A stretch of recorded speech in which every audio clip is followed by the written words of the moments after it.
নমস্কার, আমি অন্বেষা আবার চলে এসেছি একটা নতুন ভিডিও নিয়ে। আবারও একটা ছুটির দিন, তাই সকাল সকাল আজকে ভাবছি একটু কচুরি করব। মানে জমানো কিছু মটরশুঁটি ছিল যেটা ফ্রিজে সুন্দর করে রেখে দিয়েছিলাম, সেটাই আজকে পেস্ট করে ভাবছি কড়াইশুঁটির কচুরি করে ফেলবো। শীতটা যাওয়ার আগেই বেশ কিছু কড়াইশুঁটি নিয়ে রেখেছিলাম, আর ওটাকে ছাড়িয়ে ডিপ ফ্রিজে সুন্দর করে প্যাক করে রেখে দিয়েছিলাম, যেন কিচ্ছু হয়নি। মানে যখনই বার করতাম তখনই একদম ফ্রেশ হতো, আর অল্প অল্প করে যে তরকারিতে লাগবে সেই তরকারিতে আমি ইউজ করতে পারতাম। তবে এই আইডিয়াটা আমি আমার মায়ের কাছ থেকেই পেয়েছিলাম। মা বলেছিল এরকমভাবে করে রাখলে যখনই একটু করে ইচ্ছে করবে তখনই বার করে যে কোনো তরকারিতে তুই মটরশুঁটি ইউজ করতে পারবি। তাই এখন দেখছি না, সত্যিই তো বেশ কাজে দিচ্ছে। আর আজকে দেখো এতদিন বাদেও একটু কড়াইশুঁটির কচুরি খেতে ইচ্ছা করছিল, তাই খেতেও পারলাম। তবে আজকে যে আলুর তরকারিটা করেছি সেটা একদম দোকানের কচুরির দোকানে যেরকম পাওয়া যায় সেরকম ভাবেই করার চেষ্টা করেছি। মানে তেলের মধ্যে সামান্য একটু হিং দিয়েছি, তার মধ্যে একটা গোটা শুকনো লঙ্কা, একটু জিরেও দিয়েছি, তার মধ্যে আদা কুচি আর কাঁচা লঙ্কা কুচি দেওয়ার পরে আলুটা একটু নাড়িয়ে চাড়িয়ে জল দিয়ে দিয়েছি, সামান্য একটু ধনে গুঁড়ো আর সামান্য একটু জিরে গুঁড়ো, ব্যাস একদম কমপ্লিট হয়ে গেল ঝপাঝপ। এই বিছানার চাদরটা যেন একদম নতুন কিনেছি, আর সাথে সাথেই আজকেই পেতে ফেলেছি। নতুন বিছানার চাদর কিনলে মনে হয় কতক্ষণে পাতবো, তাই আর দেরি না করে আজকেই পেতে ফেললাম। আর ছুটির দিন মানে তো জানোই, খাবারের প্রচুর ডিমান্ড থাকে আমার বাড়িতে, তাই আজকে করে নিচ্ছি অল্প করে একটু বিরিয়ানি। অল্প কিছু উপকরণ দিয়ে ঘরোয়াভাবে বিরিয়ানি করব। আমি আগের একটা ভ্লগেও এই রেসিপিটা তোমাদের সাথে শেয়ার করেছিলাম। যদি ভ্লগটা না দেখে থাকো অবশ্যই দেখো, আর যারা এই ভ্লগটা দেখছে তাহলে এখান থেকেও তোমরা শিখে নিতে পারবে কিভাবে ঘরোয়াভাবে বিরিয়ানি করা যায়। যদিও আমি বলবো না যে হেলদি ওয়েতে করছি, কারণ আমি ঘি তেল দুটোই ঠিকঠাক পরিমাণেই এখানে দিচ্ছি, তবে বলবো যে খেলে পেটটা খারাপ করবে না তোমাদের। প্রথমে আমি বিরিয়ানির মশলা ড্রাই রোস্ট করে নিয়ে গুঁড়ো করে নিয়েছি, তারপরে আদা রসুন কাঁচা লঙ্কা পরিমাণ মতন দিয়ে সেটাকেও পেস্ট করে নিয়েছি, কারণ আমি সেটার জল ইউজ করব। আর এখানে পেঁয়াজটা আমি একটু বেশিই ভেজেছি, মানে বেরেস্তা করিনি কিন্তু হলেও একটু বেশি ভেজেছি। তারপরে বেশ কিছুটা জল আর লঙ্কার গুঁড়ো, মানে কাশ্মীরি লঙ্কার গুঁড়ো আমি এখানে ইউজ করেছি। তারপরে আলুটা কিছুক্ষণ সেদ্ধ করে, মানে পুরোটা সেদ্ধ আমি করিনি, কিছুটা সেদ্ধ করে তুলে রেখেছি একটার দিকে। তারপরে ওর মধ্যে দিয়ে দিয়েছি মাংস, আর সেই যে জলটা করে রেখেছিলাম মানে আদা কাঁচা লঙ্কা রসুনের, সেটা ওর মধ্যে দিয়েছি। তারপরে দিয়েছি বিরিয়ানি মশলা কিছুটা, কারণ এটা দিয়েই আমি কষাবো। পরিমাণ মতো নুন দিয়েছি, তবে এখানে কিন্তু আমি চিনি ইউজ করব না।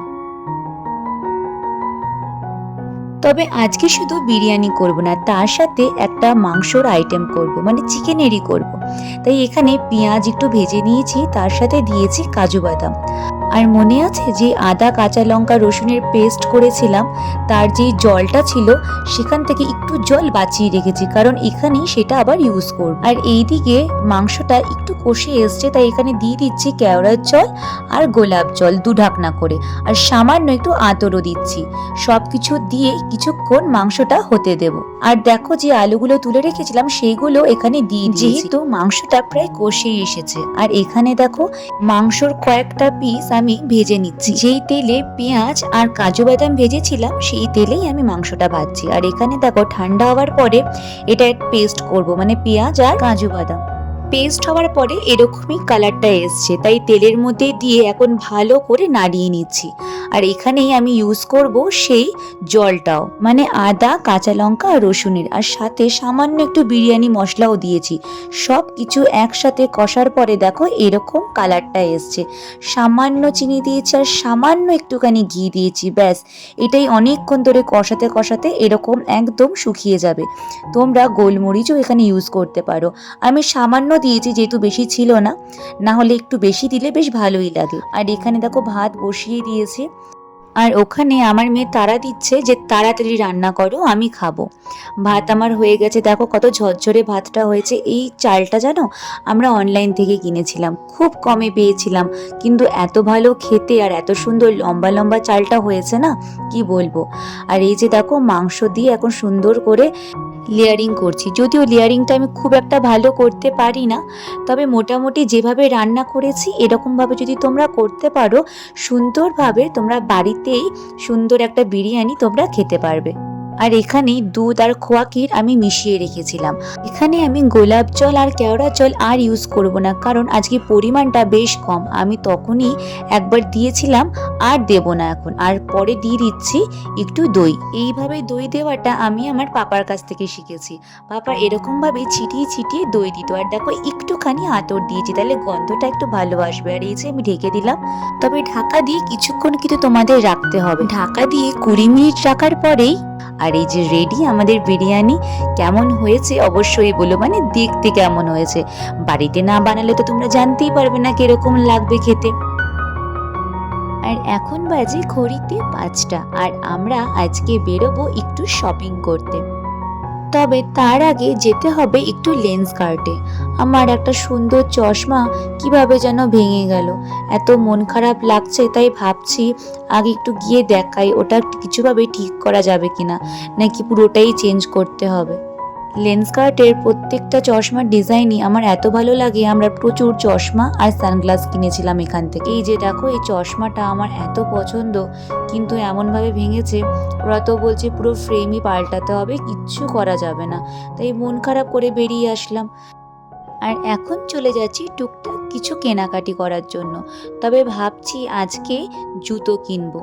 পয়লা বৈশাখে জামার সাথে সাথে একটা দুটো জুতো আমি কিনবো। আর এই যে দেখো কি সুন্দর সব দোকান বসেছে, আর তার সাথে প্রচন্ড ভিড়।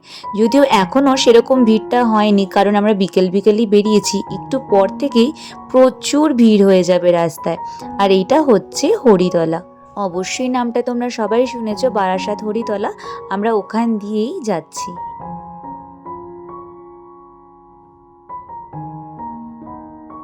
ঠান্ডা লেগেছে অবশ্যই, কিন্তু আইসক্রিম খাওয়া কিন্তু আমার বাদ নেই। এই যেটা আইসক্রিম নিয়ে নিয়েছি, আর এখন চলে এসেছি আমার মেয়ের একটা জুতো কিনতে। এই জুতোটা বেশ পছন্দ হয়েছে, ভেতরে রাখা ছিল, তবে বললো যে একটু দাঁড়াও, সাইজটা তোমাকে দিচ্ছি, কারণ একটু বড় হচ্ছিল। আর এই যে দেখো, একদম ঠিকঠাক সাইজের পাওয়া গেছে আমার মেয়ের।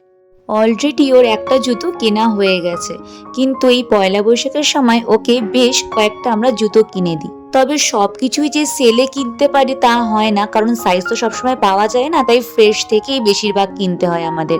আর ওর জন্য একটা এই ক্রক্স নিয়ে নিলাম, কারণ এগুলো বর্ষাকালে প্রচন্ড লাগে। আর আমার মেয়ের তো সবসময় পিঙ্ক কালারই পছন্দ, তাই এই কালারটাই আমাকে নিতে হলো বাধ্য হয়ে। আরেকটাও কালার ছিল, কিন্তু ওর এই কালারটাই পছন্দ। আর আমার হাজব্যান্ডও এখানে একটা এরকম টাইপের জুতো দেখে নিচ্ছে, মানে বর্ষাকালে পরার জন্য। এটা এমনিতে কমফোর্টেবলও, তবে দেখে মনে হচ্ছে পছন্দ হয়নি এখান থেকে। ঠিক আছে, অন্য কোনো জায়গার থেকে কিনে নেওয়া যাবে। এই যে আমাদের এখানকার মতন শপিং শেষ, যাচ্ছি অন্য আরেকটা জুতোর দোকানে। এখন যাবো খাদিমসে, এখান থেকেই আমরা বেশিরভাগ কিনে থাকি। দেখো বাইরে কত জুতো রাখা, কিন্তু প্রবলেম একটাই, সব সাইজ তুমি পাবে না। যেটা রাখা আছে তোমাকে সেটাই নিতে হবে। ওই কারণেই সবকিছু সেলে আর কিনতে পারি না। একটা দুটো পছন্দ হয় ঠিকই, কিন্তু কি আর করা যাবে। এখান থেকেই ক্রক্স পছন্দ করছে, দেখি এখান থেকে পছন্দ হয় নাকি। আসলে আমার মনে হয় এই সেলের সময় মানে পুরো দাম দিয়ে জুতো কিনতে বেশ গায়ে লাগে। এমনি সময় জুতো কেনো না, অসুবিধা কি আছে, তখন পুরো দাম দিয়ে কিনবো। কিন্তু সেল যখন চলছে তখন একটা পুরো ফ্রেশ জুতো কিনতে খুব গায়ে লাগে, কিন্তু সাইজ না পেলে কি করা যাবে, তাই কিনি।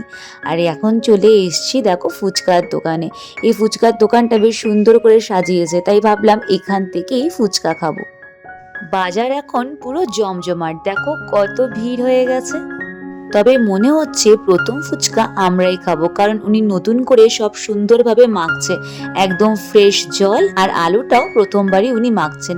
ফুচকা যদিও বাড়িতে একবার দুবার বানিয়ে আমি খেয়েছি, কিন্তু দোকানের মতন টেস্ট যেন আনা যায় না, যাই বলো না কেন তোমরা। টক জল দিয়ে ফুচকা খাওয়ার পর এত ভালো লেগেছে, তাই দাদাকে বললাম দই ফুচকাও আমাদেরকে বানিয়ে দিতে। আর উনি এই যে সুন্দর করে বানিয়ে দিচ্ছেন দেখো। আর এই যে আমার মেয়ের ঝাল লেগেছে ফুচকা খেয়ে, তাই দেখো হাফ জলও খাওয়া হয়ে গেছে ওর। দই ফুচকা খুব একটা আমি খাই না, কিন্তু এখানে এত সুন্দর করে বানাচ্ছে না, দেখে সত্যিই খেতে ইচ্ছা করছে। এই যে আমাদের দই ফুচকা রেডি, এবার গপ করে একটা মুখে দেবো। কি তোমাদেরও কি লোভ লাগছে? তাহলে এক্ষুনি দোকানে গিয়ে তাড়াতাড়ি করে এরকম দই ফুচকা অর্ডার দিয়ে দাও। তোমাদের সবাইকে আমার জুতোর কালেকশন না দেখিয়ে পারলাম না, মানে আমার আর আমার মেয়ে, এটা কিন্তু এবারই আমরা কিনেছি। মানে সব একেবারেই কিনিনি, যখন যেটা পছন্দ হয়েছে তখন সেটা কিনে নিয়ে চলে এসেছি। শীতকালে পরার জন্য একটা জুতো বিক্রি হচ্ছিল, আর এত কমে দিচ্ছিল না, না কিনে থাকা যায় বলো তো। তাই ভাবলাম এখনই কিনে রাখি, শীতকালে সেটা কাজে দিয়ে দেবে। মানে সব ধরনেরই জুতো আমি কিনেছি, একটা পার্টি ওয়্যার কিনেছি, একটা রেগুলার ইউজের জুতো কিনেছি, আর আমার মেয়েরও বেশ কয়েকটা জুতো কেনা হয়েছে। আসলে ওর পাটা এখন বলতে গেলে প্রত্যেক মাসেই যেন বড় হয়ে যাচ্ছে, তাই অনেক জুতোই ওর ছোট হয়ে গেছে, ভালো ভালো জুতো জানো। তাই একটুখানি কেনাকাটি এবার করেই নিয়েছি। আর এখানে দেখো এই শাড়িটা আমি এবার কিনেছি, কি সুন্দর হয়েছে না কালারটা। আমি শাড়ির খুব ভালো নাম জানি না, তবে এটা টিস্যু সিল্ক এইটুকু বলতে পারি। আর আরেকটাও কিনে নিয়েছি, দেখো রংটা কি সুন্দর আর এত স্মুথ। এটা যদিও আমি কাপড়ের জন্যই শাড়িটা কিনেছি, আর প্রচন্ড ব্রাইট কালার দেখো। তবে আজকের ভ্লগ আমি এখানেই শেষ করছি, দেখা হবে অন্য কোনো ভ্লগে নতুন গল্প নিয়ে। ভালো লাগলে অবশ্যই লাইক করো, কমেন্ট করো, আর এরকম নতুন নতুন ভিডিও দেখার জন্য অবশ্যই আমার চ্যানেলকে সাবস্ক্রাইব করো। আজ তাহলে আসি, টাটা।